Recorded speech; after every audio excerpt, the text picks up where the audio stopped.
Nicolas Petit, vous êtes directeur des opérations et du marketing de Microsoft France. Et chez Microsoft, on est en train d'imaginer, on va dire à assez court terme, pour le 28 octobre, que tous les écrans vont converger. Le 26. Le 26, pardon. 26. Oui, il y a un petit peu de ça. Effectivement, Orange le disait, puis on le voyait bien sur les courbes d'usage, il y a une véritable transformation du multi-écran. Le multi-écran, historiquement, hein, c'est quand même c'est une belle promesse. Hein, c'est un petit peu comme le NFC, ça sera simple, etc. Dans la réalité, ça ne l'est pas toujours. Alors, juste pour débuter, c'est plus en forme de clin d'œil, c'est que fondamentalement, aujourd'hui, les usages dont on parle, c'est ça.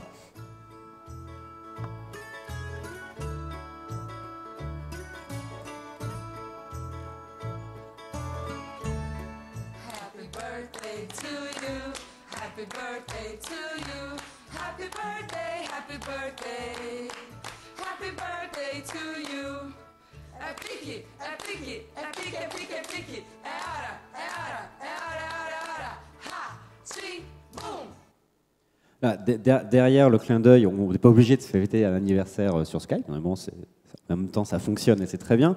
Le point fondamental, c'est que finalement, les écrans, à la fois, c'est important et c'est pas important. Ce qui est important, c'est l'usage. Et aujourd'hui, une technologie comme celle de Skype, elle est présente effectivement sur tous les écrans de manière native. Et c'est véritablement ça aujourd'hui qu'on introduit et qu'on va introduire là dans les semaines qui viennent, hein, puisqu'effectivement, le lancement de Windows 8, c'est le 26 octobre, et qui va, à notre sens, profondément transformer la facilité avec laquelle le multi-écran à travers le nuage, à travers le cloud, va véritablement devenir quelque chose de quotidien. Aujourd'hui, quand on voit ça, hein, fondamentalement, c'est la même interface sur l'ensemble des écrans, hein, de l'écran de télévision avec Xbox, sur le PC, sur la tablette, sur le smartphone. Ça a l'air de rien, une seule interface, hein, mais aujourd'hui, c'est ce qui fait fondamentalement la différence entre je le fais ou je le fais pas. Si on regarde aujourd'hui ce que c'est, hein, multi-écran, hein, et j'en fais l'expérience parfois au quotidien, quand je veux vraiment tester d'autres solutions, ça reste compliqué, c'est une affaire d'expert, hein, sur le fond. Il faut être capable de connecter son DLNA, il faut jongler avec 3-4 interfaces, 3-4 télécommandes, et des formats vidéo qui sont lus parfois et d'autres pas. Enfin bref, tout ça c'est ultra segmenté, c'est ultra fragmenté. Alors certes, ça marche, hein, donc si je veux passer du temps, à la fin ça marchera, ça tombera en marche, mais ça ne marchera pas de manière simple. Et c'est véritablement là-dessus aujourd'hui, nous, qu'on a vraiment travaillé, avec quelque chose finalement de relativement simple. Et on en parlait tout à l'heure, et Dominique Delport le disait tout à l'heure, il y a la télévision connectée, donc le téléviseur avec de l'intelligence numérique à l'intérieur, et puis il y a le reste du connecté, c'est-à-dire le téléspectateur connecté. Et au fait, aujourd'hui, c'est vrai dans les deux cas, c'est la télévision qui devient de plus en plus numérique, et de l'autre côté, le téléspectateur qui est dans son canapé, il a un autre terminal, et on le voyait bien dans les usages, hein, il a une tablette, il a un smartphone dans la main, et puis il regarde la télévision, puis il fait autre chose en parallèle. Nous, notre vision là-dessus, elle est très très simple, c'est quelque chose qui s'appelle Smart Glass, qui sera disponible dans quelques semaines, sur l'ensemble des plateformes, sur Windows, sur Windows Phone, sur iOS, sur Android. Juste donner un exemple de en quoi ça consiste.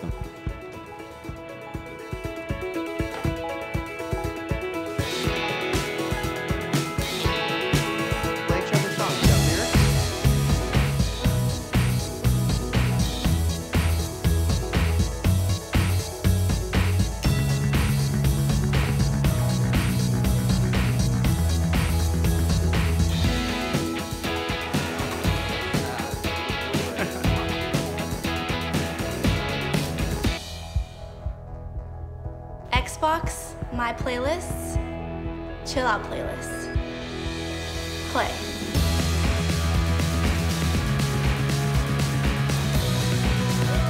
Time to go. Okay.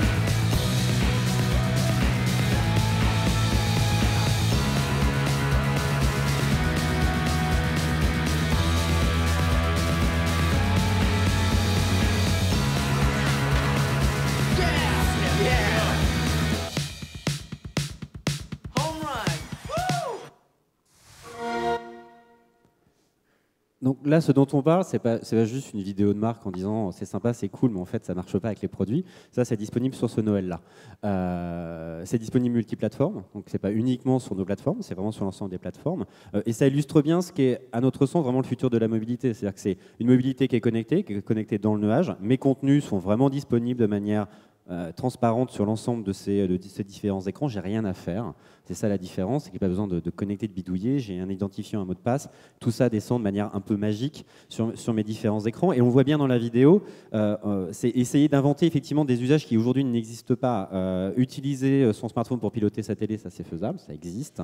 Par contre, pouvoir jouer sur son smartphone pour pouvoir faire des combinaisons plus rapidement que simplement avec une manette de jeu traditionnelle ou avec Kinect, ou pouvoir tout simplement finalement naviguer simplement sur son écran de télévision, sur Internet, en utilisant l'aspect tactile de son smartphone ou de sa tablette, ça aussi, c'est quelque chose qu'on veut véritablement rendre simple et accessible à tout le monde.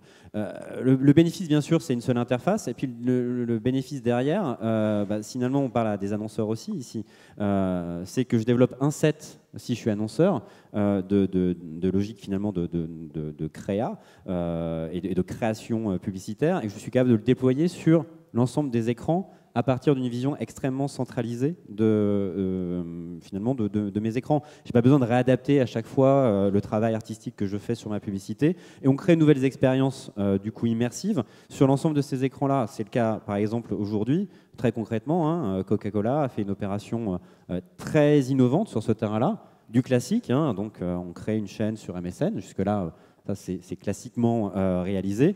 Le sujet intéressant derrière, c'est comment, à partir de ce même actif, je l'imagine sous des déclinaisons nouvelles, sous un format d'avatar, je l'imagine sous le format d'une application sur l'écran d'accueil de Windows 8, ou je l'imagine à travers une application dans Xbox qui va me permettre d'interagir finalement avec le contenu de la gaming zone à travers Kinect, à travers de nouvelles interfaces. Donc finalement, tout ce qu'on dit là, c'est véritablement ça, à notre sens, un peu le futur aussi de la mobilité. Ce n'est pas une mobilité qui est perçue écran par écran. C'est vraiment rendre ça possible de manière, simple, et puis surtout, de manière ludique. Et c'est ça qui, à notre sens, peut faire la différence. Et on espère que ça sera dès ce Noël-ci.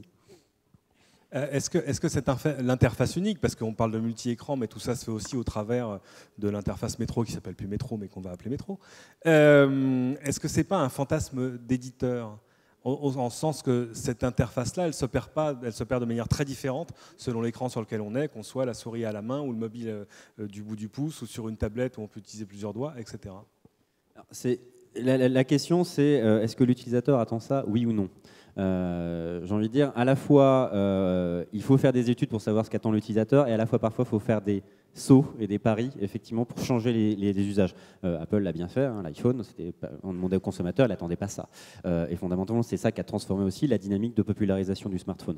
On est vraiment, et on le voit bien avec Kinect, hein, Kinect, personne n'attendait Kinect, il n'y avait pas besoin de Kinect, et finalement, ça transforme les usages. Je peux naturellement jouer sans manette, mais ce n'est pas que ça. Aujourd'hui, Xbox aux États-Unis, c'est 80 heures par mois d'usage. 60% de 80 heures, hein, c'est beaucoup.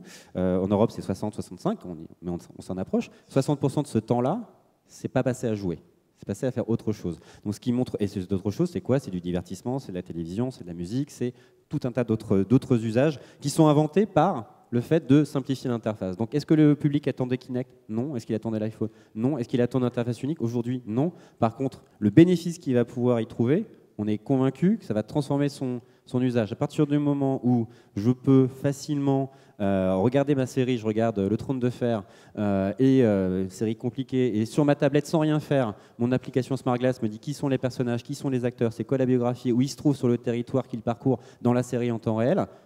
Ça, j'imagine quelque chose qui n'existe pas et dont on est convaincu que, certes, est-ce que les utilisateurs aujourd'hui l'attendent? Non. Est-ce qu'ils en auront envie quand ils le verront? Oui. Au-delà des utilisateurs, les premiers bénéficiaires de cette stratégie multi-écran, l'unification des interfaces, c'est qui? Les développeurs d'applications, les créateurs de contenu? Les trois, l'utilisateur, parce qu'aujourd'hui, encore une fois, hein, si je veux vraiment jongler avec mes différents écrans, ça reste complexe. Là, j'ai une interface unique, des principes d'interface unique, donc je sais l'utiliser sur mon PC, je sais l'utiliser partout, donc je n'ai pas besoin de réapprendre. Le deuxième point, bien sûr, c'est le développeur. Ce qu'on voit là, et qui est un point, sans entrer dans la technique sur le fond, mais aujourd'hui, 85% du cœur de développement de Windows 8 ou de Windows Phone 8, c'est le même. Donc ça veut dire que pour les développeurs, j'utilise 2-3 langages de programmation, je suis capable de porter mon application d'un écran à un autre de manière très simple et très fluide, quelques adaptations bien sûr, parce que c'est pas les mêmes exactement taille d'écran et les mêmes interfaces, enfin c'est la même interface mais des interactions qui peuvent être différentes, donc ça c'est un point fondamental. Et le troisième point, on le voit bien, c'est aussi pour les annonceurs. Aujourd'hui je veux faire du multi-écran, soit je fais de l'opération innovante et je me fais entre guillemets plaisir pour tester quelque chose, mais j'ai pas forcément le rendement, de la puissance, de la performance que j'attends sur des opérations publicitaires classiques. Là aujourd'hui, avec ça, je fais effectivement le même type de développement, je crée mon set de création artistique, je sais le diffuser de manière beaucoup plus simple sur des écrans différents et créer un engagement qui est aussi très différent avec la marque. Le simple fait de créer du tactile ou d'utiliser Kinect pour pouvoir circuler et faire par exemple des annonceurs automobiles qui utilisent ça, pouvoir faire tourner finalement ma voiture, la voir sous les différents angles, changer de couleur simplement au geste, c'est un acte d'engagement qui est effectivement très différent par rapport à la marque. Merci beaucoup Nicolas Petit.